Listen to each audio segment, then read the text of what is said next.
Hey everyone, my name is Shannon Kinney and I am the founder and client success officer of Dream Local Digital. And thanks for joining me today for this topic, which is being too generic can kill your company. I know that sounds crazy, but I want to dive into one step that we've been going through along our journey with Dream Local Digital and how important it is for growth and scale companies to set your 2023 resolution is to get back to some of the most important basics for your marketing to make sure that the growth that you achieve is smart growth. I think in today's economic climate, more than ever, we're all looking for the right ways to make our businesses thrive and also sustainably grow. And this is a key point, which is you don't want to be too generic in who you are targeting. So my resolution and my step for you today is to get really specific about your who or your target ideal customer, even if it hurts. So this means what is their gender, what are their age, income, geography, what motivates them, what are they interested in, what are some of the things that they think about when they're going to buy from you, what are the problems that you solve, but also think about what do they buy. What is it like to service them? Really take the time to think this through because the wrong kind of customer can really erode your profitability. Maybe their customer service challenges. It could be the way that they buy or transact with you. It could be what they buy. Maybe they only buy a little bit here and there and they aren't long-term customers. So think about the kinds of customers that really work for you to serve and the ones that bring in revenue, but maybe aren't working as well. This is something that we've gone through ourselves at Dream Local Digital, and I want to share a little bit about that today. But before I leave the point, I want you to really zero in on your target audience and get specific, even if it hurts, right? Build a persona or profile of your target audience and what it's like to work with them and get very comfortable and familiar with them. Don't skip this step. Don't skip this step. Okay, so now let me tell you a little bit about our journey here.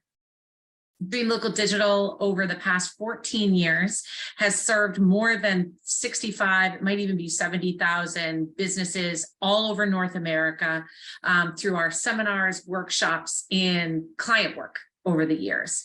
And we sell direct. So some of you who are listening to today's message might be a customer of Dream Local Digital. And if so, thank you.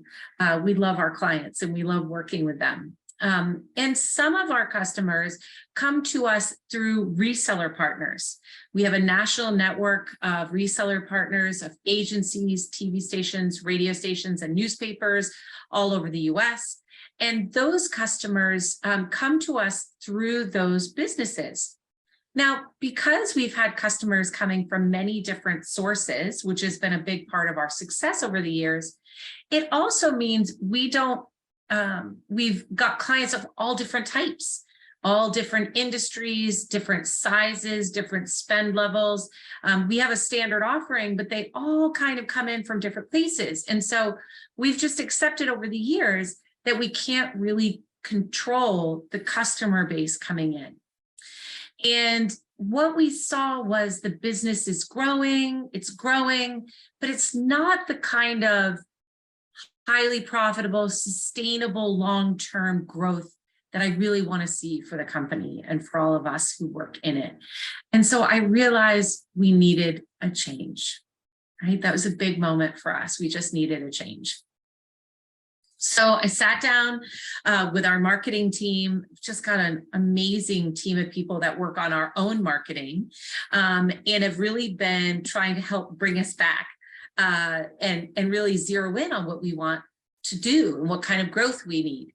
And so what we did was we went through this agonizing process of trying to really go through this exercise ourselves, right? Who is our target audience? And we identified a couple of industries that we have had a ton of experience in servicing over the years. And we thought these are growth industries. This is great. We're going to go into these two areas. And we created some marketing campaigns focused specifically to that industry. And they were moderately successful. But something was missing, right?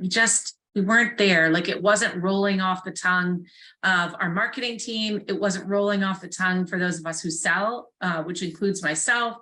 And we realized we were really resisting the process. And part of the reason we were resisting the process is we didn't want to turn any revenue away, because that would be crazy, right? Or would it? So what we realized was that our industry-based attempts were good ones, but we still weren't quite there. So I asked Casey, who leads our content and strategy team and also our own marketing team, to come up with a list of what she thought our best clients were. And I was very vague. I didn't give her specifics about what best meant. And I went through the exercise myself as well. And we came up with two lists, 12 to 15 each. And what was really like an aha for me was they were almost all the same. I think there were one or two differences, but the rest of them, we had picked the same clients. So why? Like, what was the common threads? Because it was not industry. They were in a variety of industries. And so what we realized is we had to figure out the common threads. So we started talking about what makes them good clients. What do they buy from us? What is it like working with them? What kinds of results were we able to drive for them? What did they buy? Like, what problem are we solving for them?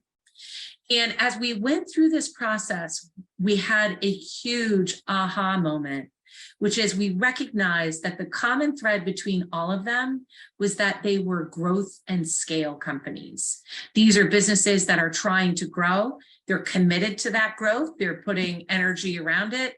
They aren't trying to just stay the same size. They really want growth, but they also valued that marketing, or what we sell, is part of that equation.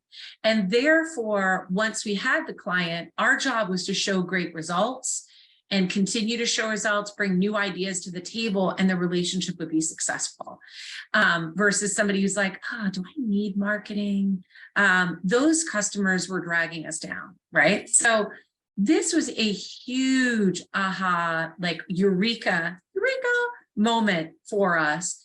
And I recognized that all of the time we spent resisting the process, the time that we spent, sort of being too generic about who we work with and what problem we solve, really wasted a lot of time for our company.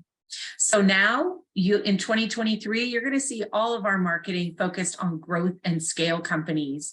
And those of us who are on the sales side of the fence are all of a sudden really excited, because we know exactly what the value prop is and who we want to talk to. Out of all the businesses we could call today, who should we call?